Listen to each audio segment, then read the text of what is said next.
All right, guys, this is Pastor Josh with Revival Worship. I wanted to bring you a video today that really just explains something that we as musicians use every single time we play.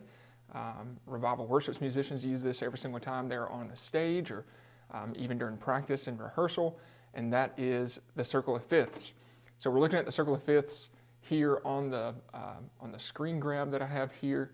And again, it's a circle. It has no start or stop point.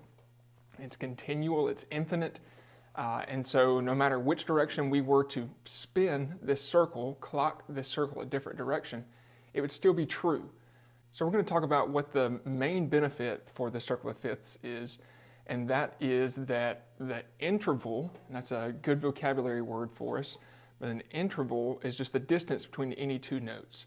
So the circle of fifths is called the circle of fifths because every single interval, if we go from the 12 o'clock position over to the 1 o'clock position here, is a perfect fifth. We can actually see that on the keyboard here. If we find a C, we can go up 5. C is 1, so D is 2, E is 3, F is 4, and G is 5.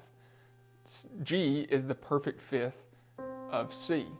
So we went clockwise from the 12 o'clock position to the 1 o'clock position in the circle of fifths from C major to G major.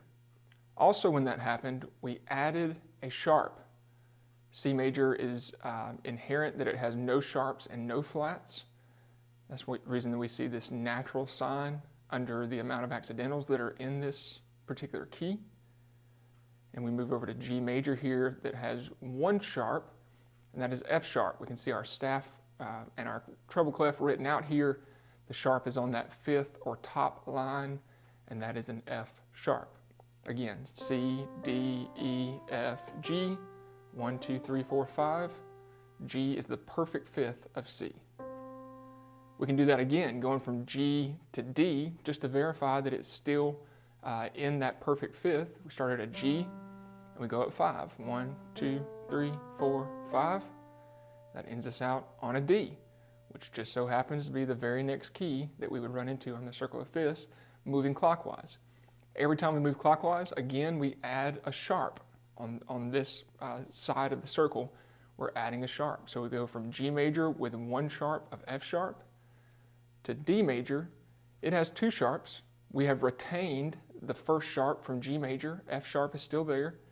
And we've added our second sharp, which is our third space here, which is a C sharp. So we have F sharp and C sharp are now in that key that makes that key valid.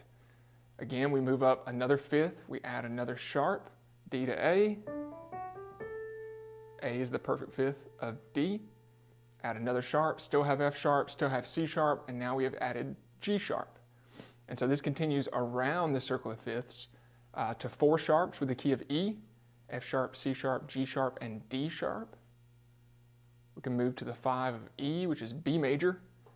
5 sharps, F sharp, C sharp, G sharp, D sharp, and A sharp. Keeping with the sharps here, we'll talk about what this other type of note is here, but keeping with the sharps, the 5 of B is F sharp. There are 6 sharps there. F sharp, C sharp, G sharp, D sharp, A sharp, and E sharp. And then our final sharp, because there's only 7 scale tones. In any given scale, there's only 7 scale degrees. 1, 2, 3, 4, 5, 6, 7, and then we get back to the one that we started on. So we can only have 7 sharps, so that gets us up to C sharp here, all 7 sharps, F sharp, C sharp, G sharp, D sharp, A sharp, E sharp, B sharp. So again, that would give us all 7 sharps that we could have, because there's only 7 scale degrees, so we can only sharpen 7 notes. That's why we can only have 7 sharps. Okay, let's backtrack a little bit here, up to the top of the circle of fifths again. And this time we're going to go counterclockwise. At first we started at the top and went clockwise, but this time we're going to start at the top and go counterclockwise. So when we go this direction, we can think about going down 5 or up 4. We've went up 5 every single time that we've gone clockwise in the circle of fifths. So now this direction, if we go counterclockwise, we can think about going down 5. So if we started at C, and go down 5, 1, 2, 3, 4, 5, is F. That's the first key that we have on the plagal, or the what is based around the 4 side of the circle of fifths here. So this is sort of the dominant side. It's based off the 5 going up. This is more plagal. It's based off of going up 4. Because think about this. If we started at C and go down 5, C, B, A, G, F, we could have done the exact same thing if we started at C and went up 4. C, D, E, F. F is the 4 of C. G is the 5. F is the 4. C is 1. So we can go down 5, or we can go up 4. And that's the reason that the left side of the circle is considered plagal, or based around that 4, and the right side of the circle is considered dominant, or based around that 5. Because we're going, if we think about counting up each and every time, we're actually, if we go counterclockwise, we're only going up 4 instead of going up 5 by going around clockwise. All right, so our first key is the key of F here with 1 flat. We can see it in the staff with the treble clef here. Our flat is on the 3rd line here, every good boy. B flat is our first flat there in the key of F. We move again counterclockwise from the key of F to the key of B flat. If we were to go down 5 to B flat, or we can go up 4 to B flat, whichever way you're counting. That gives us the next key, which has 2 flats. Again, we are retaining the flat from the key of F, and we are adding an E flat in this case. B flat has 2 flats, B flat and E flat. If we do that again, we can go up 4 to E flat, or we can go down 5 to E flat, whichever direction you want to go. It adds another flat to the mix, so we have B flat, E flat, and A flat in the key of E flat. Again, moving around counterclockwise the circle of fifths to the key of A flat gives us 4 flats: B flat, E flat, A flat, and D flat. Then we move on to the key of D flat that has 5 flats: B flat, E flat, A flat, D flat, and G flat. And this is when we encounter our first enharmonic. We've actually already encountered an enharmonic, but we saved it till now so that we could sort of talk about it. So you'll notice that C sharp and D flat are both on the same position on the circle of fifths. There's only 12 positions. It's just like a clock. So we have 12 at the top, 6 at the bottom, 3 on the right-hand side, and the 9 o'clock position over here on the left-hand side. And so in this 7 o'clock position right here, we have C sharp and D flat. You can see the accidentals are given to us as 5 flats or 7 sharps. And that is that these are enharmonic of each other. Enharmonic means of the same sound. That's literally, if you break the word down, enharmonic means of the same sound. So if we were to look at a C sharp, right, we find a C, and we apply the sharp to it. The sharp increases our pitch by a half step. So we move that note up the board by a half step. That gives us C sharp. But we could also derive this same physical note by starting on a D and then flattening the D. A flat is the opposite of a sharp, so it decreases its pitch value by a half step. So our D natural would go down to a D flat. So this note can be a C sharp, or it could be a D flat. That is an enharmonic. Now it depends on what key the music is written in, what key your brain is working in, what key you're thinking of the music in, as to which key it actually is. But if I were to play either one of these scales, you would have no idea if I just played C sharp or D flat, because physically they're the same notes, they create the same pitches in our ears, but I could have been thinking C sharp, D sharp, E sharp, F sharp, G sharp, A sharp, B sharp, C sharp, or I could have been thinking D flat, E flat, F, G flat, A flat, B flat, C, D flat. And we would only know that by the music or for the artist to interpret that for us. All right, so we continue around the circle of fifths, and that gets us to the 6 o'clock position down here at the bottom. So again, another enharmonic of G flat and F sharp. We can find this here, take an F natural, and we were to sharpen it, we bring us to this F sharp note here, but we could also do the same thing with a G and flattening it. So it's the exact same way. We would have this inharmonic relationship here where you would not know if I was playing a G flat or playing an F sharp. And our last one, the 5 of G flat, is C flat, and it is inharmonic with B major. So we can see that B major has 5 sharps, C flat has 7 flats, and so they are inharmonic of each other. We could be thinking B, C sharp, D sharp, E, F sharp, G sharp, A sharp, B. Or we could be thinking C flat, D flat, E flat, F flat, G flat, A flat, B flat, C flat. Just depending on whatever the music is written in. Okay, so a couple little cool things here. C major at the top of the circle of fifths here is the only key that has 0 sharps, 0 flats. If you'll notice, C sharp is the key that has all the sharps, all 7 sharps.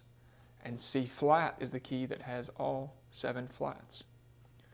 Also, as our accidentals show up, they show up in an order. So we've talked about the sharps, the accidentals of the sharps showing up, adding 1 every time as we go clockwise around the circle of fifths. So they actually show up in a pattern as well. So that first sharp was an F sharp. The second sharp that showed up, we had F sharp and C sharp. So we can see, because this circle is based off the interval of 5, that our sharps are also showing up on the interval of 5 as well. So our first sharp was F sharp. Let's think of this, F sharp, and our second sharp was C, or C sharp. So the interval from F to C is 5. So if we were to add a sharp to both of these, from F to C is 5. So if we were to increase their interval, if we were not to increase the interval, but we were to add a sharp to both of these notes, the interval does not change because both notes go up at the same rate. They both go up a half step. So it's still a perfect fifth. F to C is a perfect fifth. F sharp to C sharp is a perfect fifth. Let's see if that keeps going. Our first sharp was F sharp. Our second sharp was C sharp. And so that means that our third sharp should be G sharp, which is correct. F, C, G. And we can continue around the circle of fifths playing all of the sharps that we have. F, C, G, D, A, E, and B. All the sharps.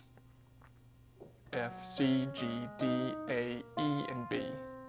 Also, the flats, they're easy to remember as well. So once we have all of our sharps mapped out to where they're supposed to go, flats are exactly opposite of what sharps are. They do the opposite thing in music. Sharps increase pitch by a half step, flats decrease pitch by a half step.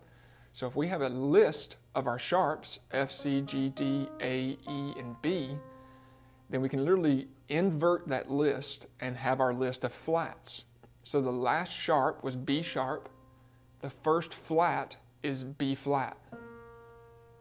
I know they're different notes there, but the root is still the same. It was a B that was being sharpened, now it's a B that's being flattened. So our sixth sharp was E sharp, and our second flat is going to be E flat. Because again, the list is going backwards. We had F, C, G, D, A, E, and B.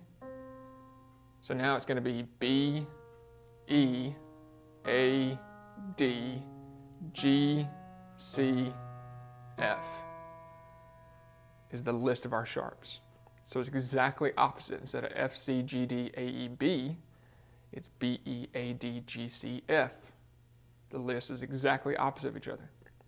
We use this all the time to know what if we were to change keys, what we might could use to help us get into that key change, or if we're just not familiar with the key of D flat, and we just need to remember that D flat has 5 flats, and to play through that and get all that underneath our fingers before we start playing a song. Also, another little trick that I like to use the circle of fifths for is that anytime you can find a major key, let's take the key of C major here at the top, we can find to the left, the key that is to your left is the major 4 of the key that we're in. So we're saying that we're in the key of C, C major chord here, C, E, and G. So if we go one chord to the left, is F major. That is the 4 chord of C major. Right? 1, 2, 3, 4, F. We're building a major chord based off that 4th scale degree, so that's our 4 chord. And if we go 1 key to the right of the key that we're starting on, that gives us the 5, the dominant. In this case, it's G major. So again, we had C major. That was our 1, or tonic. Then we have 4, which is F. That's to the left of C that we started on the circle of fifths. And then we have the 5, which is G, to the right of the key that we started on the circle of fifths. And then we can go back to the 1. So the 4 and 5, well, really the 1, 4, and 5 is given to you by the circle of fifths for every single key. Let's move around here. Let's not take the next one or the next one. Let's talk about A major. So if we were to start in A major, A, C sharp, E to create our A major chord, if we go back to the left one key, that's the key of D. That is our 4 chord. And if we go 1 key further clockwise into the circle of fifths, that's our 5, which is E major. And then of course we remember our 1. So all these chords are given to you in the circle of fifths, just laid out there, ready for you to play them, to remind you what those chords are. It's just a really great tool. The last thing I want to tell you about is the inside of the circle of fifths. The only thing that we've talked about right now is the outside of the circle of fifths. That is all the major keys. And you see that listed there as major. And on the inside, we have it as minor keys.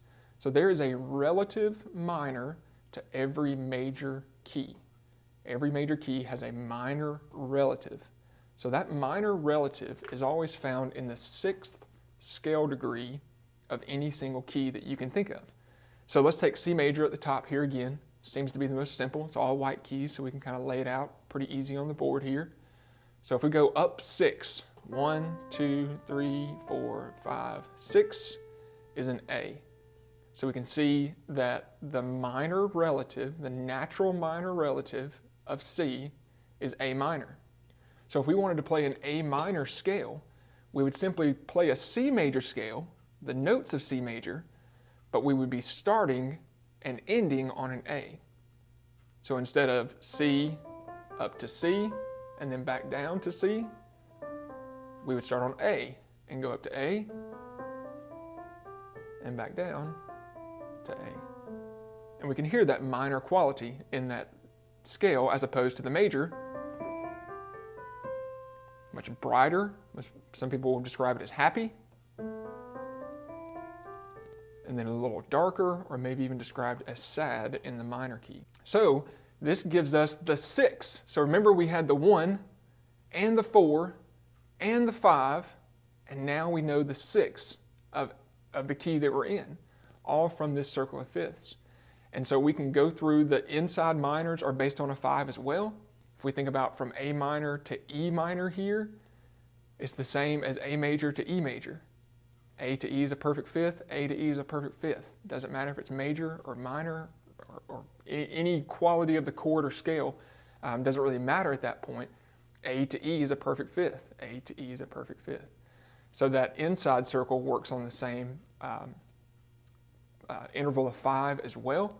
We also see some of our enharmonics showing up in here as well.